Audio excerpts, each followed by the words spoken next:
Thank you, Mr. Chairman. Mr. Johnson, I mentioned in my opening statements that China had changed its policy towards accepting materials from our country. I'm wondering, is the market already responding to this? What are you seeing in terms of how this is making our system more resilient, or what kind of impacts does it have? Yes, thank you. Yes, I think in some of the commodities have already made terrific adjustments, paper being really a fine example of it. The metals industry, which is a large portion of our membership, has also been able to improve their quality as well. One of the things that is it looks like is most people look at this situation and they say, that China closed the door to all this material. I think it's a wake-up call. It's a wake-up call to say that we can do a lot better with processing our materials and recycling them and reusing them here in this country as well as other places. So many of the commodities have already adjusted pretty well. Let me ask you another question. I'm from a rural state, West Virginia. I live in the capital city. We've had recycling bins here and there, but it's unsustainable for the municipality. They can't afford it. They don't have the manpower, but not just that, the funds to be able to transport and figure out what to do with this. I would imagine in rural America, this is a huge problem. What kind of solutions have you seen? Is it a hub and spoke kind of solution, or Mr. Johnson, what are your members seeing? And I'm talking more residential, but it could be small business or small manufacturing, recycling as well.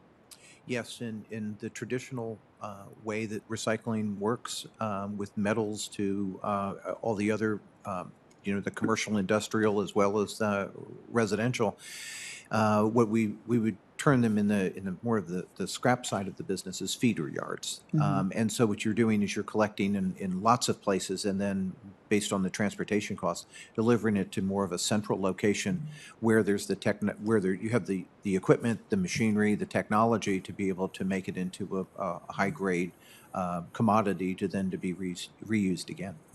Yeah, I mean, I think that's, when you talk about education, I'm sure you run into this in North Carolina. It's just it's so stop and start. And then when I heard Ms. Elias talk about deposit, I thought about when I was growing up, probably you too, Mr. Chairman, we had Coke bottles that you would have the empty ones and you would take them back, and, they had value, and it was just the way you did things. And then that sort of, I guess in the advent of plastics, that went by the wayside. So maybe that was a good technology. It was forward thinking.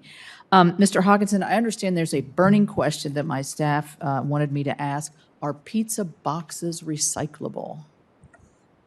Yes, and thank you for asking that question. I think this is one of the remaining sort of urban legends around paper recycling. Pizza boxes are recyclable. We set out to put out an industry statement to try to raise awareness and eliminate confusion in the marketplace around this issue a couple of years ago. And as we do with all of our issues, we gathered facts to make sure that we had the data right and upon which to make the statement. So we went out to our member mills who consume the two grades most likely to have pizza boxes: old corrugated containers and mixed paper. What we found is that 93.6% of all of that fiber consumed in our member mills, of those grades that contain pizza boxes, are accepted for recycling in the mills. So overwhelmingly accepted. They are widely accepted in community recycling programs. We hope that any other community recycling programs that don't currently accept them do so. Well, I think what we're going to see later this afternoon is breaking news crawls. Pizza boxes are recyclable. What is Ranking Member Yield? What if the pizza is still inside the pizza box? I'm glad you brought that up, because one of the questions we asked in the research was, are there any things that preclude your ability to use these in manufacturing? And as you might imagine, pizza was the top answer. So probably the best way to think about this and remember it is pizza boxes are recyclable. Pizza is not. Well, my pizza boxes are always empty. Not the pizza in the bin.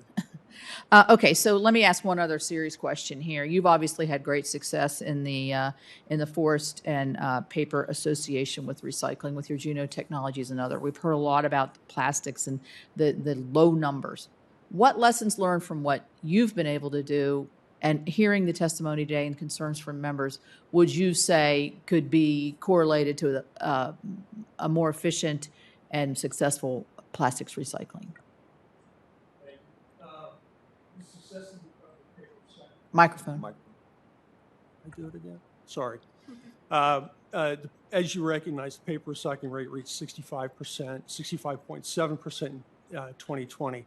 That's about double what it was in 1990.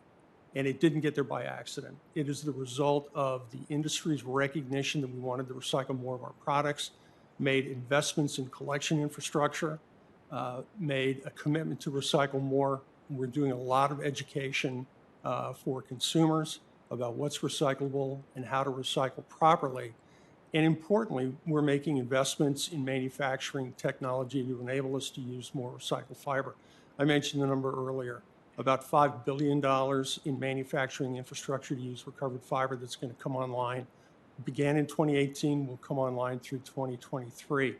That sort of private sector investment is enabling us to use more fiber and increase the recycling rates for our products. Yeah, and I would imagine too, it also increases as you do that. It increases your end rate, your user rate at the other end of the recycling life. I mean, there's somebody there to buy your product and use it and have it be efficient and all that. And I think that's an issue. Thank you, Mr. Chairman.